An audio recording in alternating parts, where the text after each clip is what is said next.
Coucou, salut la famille, salut na mabota na bino bisika ezwami bino. Salut vraiment nga bino naza vraiment bien na kombo na j'espère que bino pe vous a bien na mabota na bino. En tout cas na ko pesa conseil mingi pa ba mama.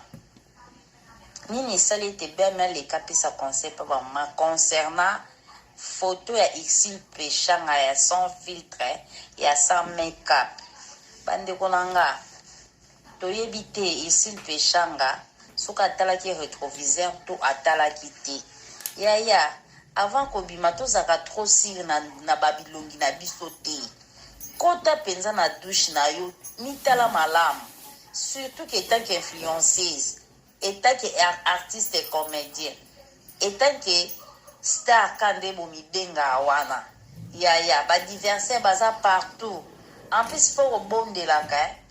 conseil wana ezaka mpona Xil Pechanga te mopesha love eza mpona moto nyonso akolanda biso na video oyo avant kobima senga mawana nzambe likolo ya bote na esprit ya masque de VSP ekoma ntango bino bomonaka Pechanga akoli Pechanga elongi mabe toyebi te na nsima nango masque nini ezalaki na nsima na ye moyen toyeba eza te Xil Pechanga ozaki mutu mo avobima okota na salle de bain omitala bien boto bande ko dégager peut-être na 2022 ya sans make-up ya sans maquillage ya sans filtre eza yango susu te obimisa na 2024 soko beti 365 jours fois 3 ebimisa combien de jours ozotia beauté ozotia make-up ozotia maquillage chaque jour nzamba sala so lingo bima bolingi suko tika babilongi na bino te et respirer mon pepa nzambe bolingi te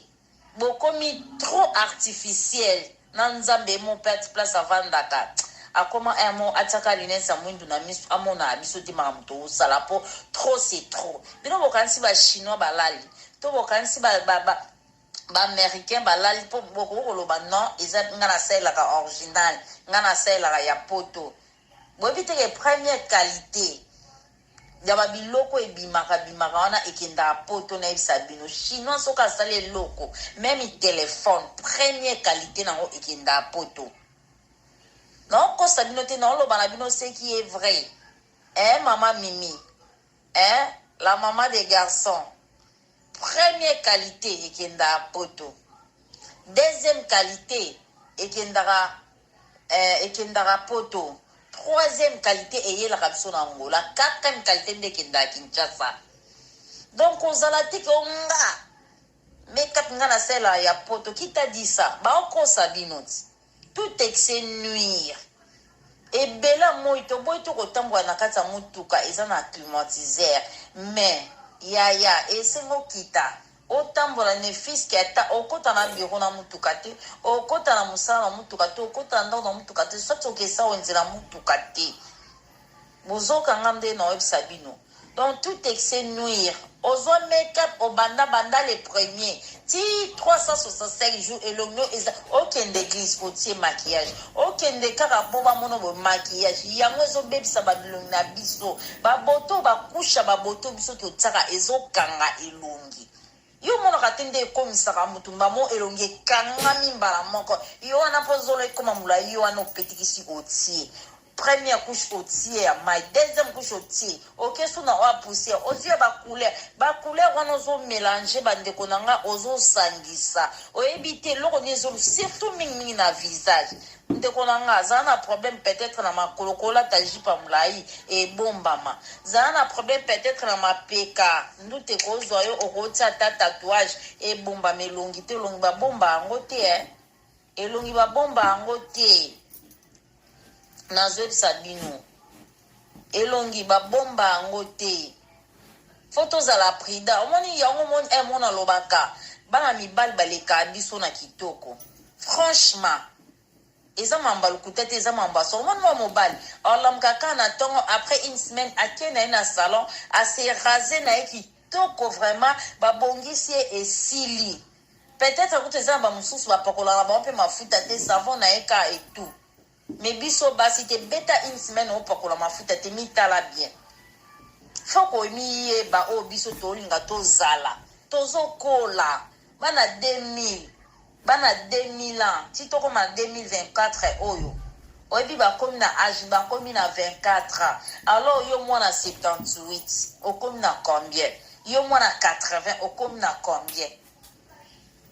bozoseka isil peshanga bo ete ya bino eloko esalameli isil peshanga nga nazwi part na nga heureusement nazala nanga moto kotiaka babote te nga vraiment nazalaka trop naturel nazalaka mingi mpenza naturel zwangaka ndongo omonela nga wana yango emoni bato ebele so batalinga bamona nga nazalaka ondire mwana moke non ndeka naogéreka elongi yango il faut kopakolaka mafuta na butu que ça soit ovandi na mboka moko boye eza na hiver eza na 4 saison non pakolaka mafuta nao na butu salelaka mingi surnaturel moko ozwi miel na yo ozosala bamassage nao na elongi ekomisa mwa elongi sembesembe moko ozwi tomate ya mbuma mindele balali te bamwa balali te bazoexplike biso du jour au jour moko ozwi tomate ya mbuma mwasi osangisi ozomanse elongi omanse kingo ntango okesokolo omona visage obimisa totika koluka tobimisa babilongi moko ekoma kobangisa bapapa na bandako bilongi moko boye sans maquillage ezobangisa mwana chinois eza vraiment kitoko te tozoseka peshanga azosala vie na ye avivaka na ye bien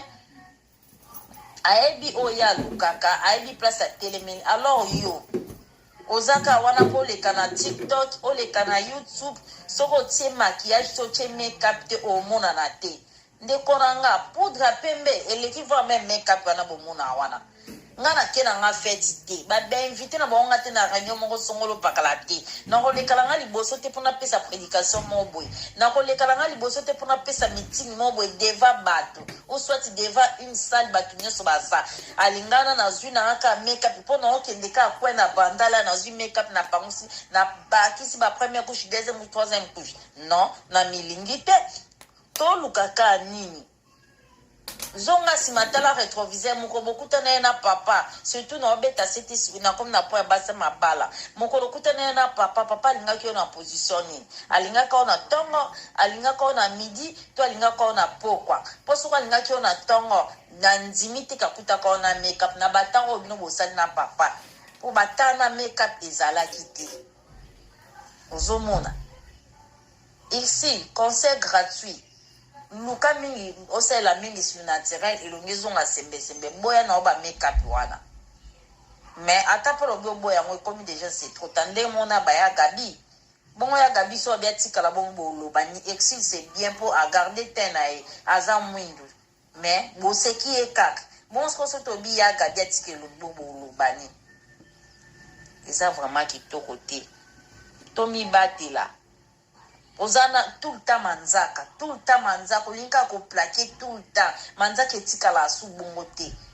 mokolo kotikala manzaka polelo manzaka se poli ntango otia boye baseki yo bato koseka mpe badi okaka te bota nde bosa nani oyo abeteli biso bale awa soki Patrick Beckham bozomona nde baoseka ye bazotala kutu bolamo ye asalela ye biso te na bamaki oyo abeta c'est un homme milliardaire bazotala kutu bozwi na ye te me bazofinga ye mpo na ereka esamaki na match alobi